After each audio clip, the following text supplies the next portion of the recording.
सोमनाथ है, यही भारत। देखिए नालंदा टॉकीज जल्द डीडी न्यूज पर। और चलिए सीधा रुक करते इस वक्त असम का। अमित शाह क्या कुछ कह रहे हैं, ये सुनते हैं। के अध्यक्ष और आसाम के कृषि मंत्री अतुल बोरा जी, श्री कौशिक राय जी, कृष्णेंद्र पॉल जी, गृह सचिव गोविंद मोहन जी, तपन डेका जी, सांसद परिमल शुक्ल वैद्य जी, राज्यसभा के सांसद कणाद पुरकायस्थ जी, सचिव सीमा प्रबंधन राजेंद्र कुमार जी, कृपानाथ मल्ला जी, डॉक्टर रवि कोटा, मुख्य सचिव असम सरकार, प्रवीण कुमार, निर्देशक बीएसएफ, महानिर्देशक बीएसएफ, और आज इस पवित्र भूमि पर आए हुए हजारों की संख्या में देश का आखिरी गांव कहा जाता था, और आखिरी गांव सिर्फ सीमाओं के कारण नहीं, विकास की दृष्टि से भी आखिरी था, रोजगारी की दृष्टि से भी पिछड़ा था, बिजली कनेक्टिविटी के दृष्टि से भी पिछड़ा था, और शिक्षा की दृष्टि से पिछड़ा था। मोदी जी ने वाइब्रेंट विलेज 1 कार्यक्रम में तय किया कि हर सीमा पर आया हुआ गांव आखिरी गांव नहीं है, भारत का पहला गांव है, भारत का पहला गांव। और इसलिए आज हमारा ये गांव भी आज से पहला गांव बनने जा रहा है। और पहला नंबर सिर्फ सीमा से गिनती शुरू करे इसलिए नहीं है, विकास की दौड़ में भी असम के गांव पहला नंबर होंगे, रोजगारी में भी पहला नंबर होंगे, शिक्षा में भी पहला नंबर होंगे, और सड़क और दूरसंचार, रोड और टेलीफोन कनेक्टिविटी में भी पहला नंबर होंगे। और ये पहचान है पहले गांव की, वो हमें देने का काम भारत के प्रधानमंत्री और हमारे लोकप्रिय नेता नरेंद्र मोदी जी ने दी है। वालों एक बार मोदी जी के लिए जरा जोर से ताली बजाइए जरा। ये वाइब्रेंट विलेज 2 में 6,900 करोड़ रुपए के खर्च से 334 ब्लॉक और 1954 गांव 17 राज्यों के, जिसमें 9 जिले, 26 ब्लॉक और 140 गांव आसाम के कवर होने वाले हैं। आसाम के 140 गांवों में पूरी सुविधा भारत के हर गांव जैसी होगी। और इसके साथ साथ अरुणाचल, बिहार, गुजरात, जम्मू कश्मीर, लद्दाख, मणिपुर, मेघालय, मिजोरम, नागालैंड, पंजाब, राजस्थान, सिक्किम, त्रिपुरा, उत्तराखंड, उत्तर प्रदेश और पश्चिम बंगाल, पाकिस्तान और बांग्लादेश की सटी हुई सीमा के लगभग 334 ब्लॉकों में 2000 के आसपास गांवों का विकास का इस 7,000 करोड़ रुपए का कार्यक्रम आज यहां पर शुरू हो रहा है। और इसके अंदर कई सारी योजनाएं हैं, जिसमें सुरक्षा से जुड़ी हुई योजनाएं, स्कीम सैचुरेशन से जुड़ी हुई योजनाएं और कई सारी कनेक्टिविटी की योजनाएं शामिल की है। मगर मैं बहुत ज्यादा इसके बारे में बताने की जगह आसाम की बात करने आया हूं मित्रों। हमारा आसाम 2 समस्याओं से घिरा हुआ था। एक समस्या आसाम में घुसपैठिए आसामियों के अधिकारों को छीन रहे थे। घुसपैठिया रोकना चाहिए या नहीं रोकना चाहिए भाई? अरे जोर से बोलो, रोकना चाहिए या नहीं रोकना चाहिए? ये कांग्रेस की सरकारों ने हमारी सीमाओं को घुसपैठियों के लिए खुला छोड़ा था। घुसपैठी आसाम में घुसते गए, आसाम के युवा की रोजगारी, गरीब का अनाज और गांव की भूमि छीनकर यहां पर जनसांख्यिकी परिवर्तन करने का प्रयास चला। मगर आसाम की जनता ने 10 साल पहले भारतीय जनता पार्टी की सरकार बनाने की शुरुआत की और हमने सबसे पहले 5 साल में काम किया, घुसपैठ को रोकने का काम किया, और दूसरे 5 साल में हमारे हेमंत विश्व शर्मा ने घुसपैठियों की कब्जाई हुई लाखों बीघा जमीन को खाली कराकर घुसपैठियों को हटाने का काम। अब तीसरी बार चुनाव आ रहा है, एक बार यहां पर भारतीय जनता पार्टी की सरकार बनाइए।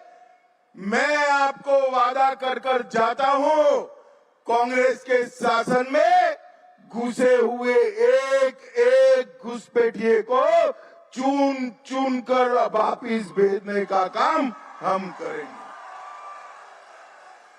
कांग्रेस ने सालों तक शासन किया मगर आसाम के विकास के लिए कुछ नहीं। हमने 10 साल के अंदर कांग्रेस ने जो 50 वर्ष में नहीं किया वो हमने 10 साल में किया। डॉक्टर हेमंत शर्मा यहां बैठे हैं। विगत 5 साल में प्रतिदिन आसाम में 14 किलोमीटर रोड बना है, 14 किलोमीटर। और भाइयों बहनों, 14 किलोमीटर देश में सबसे ज्यादा रोड बनाने वाला हमारा राज्य आसाम बना है। 24,000 किलोमीटर से ज्यादा सड़कों को अपग्रेड किया गया। लगभग सैकड़ों हजारों पुल बनाए और बड़े 4 नए ब्रिज। ये 10 साल में भारतीय जनता पार्टी की डबल इंजन की सरकार ने आसाम की जनता को दिए।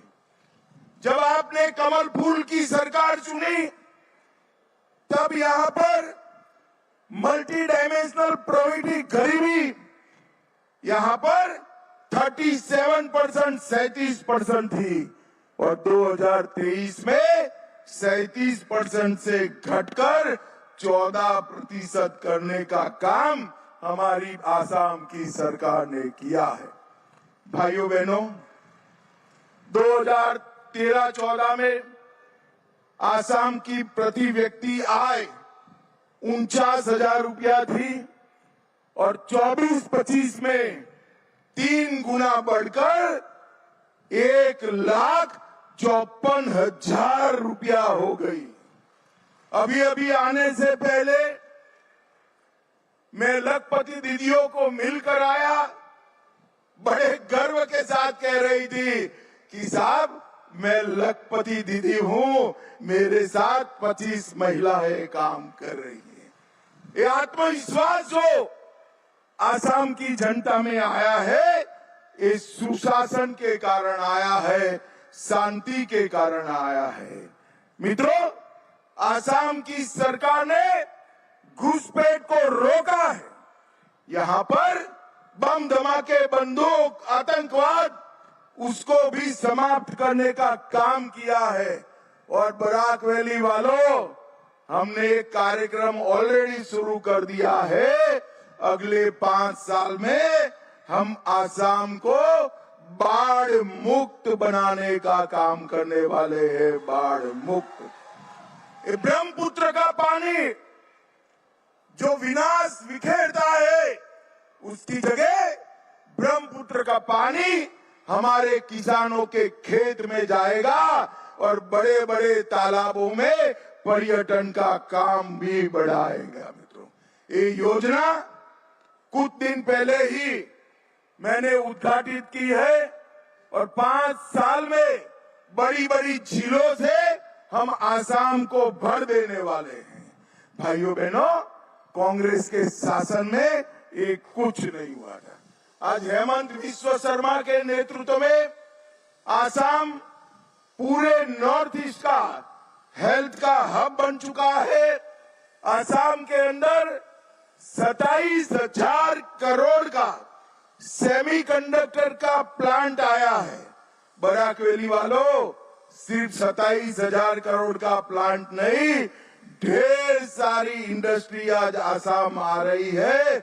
देखते देखते हमारा आसाम विकसित राज्य बन जाएगा। मित्रों, कांग्रेस वाले विकास की बात करते हैं।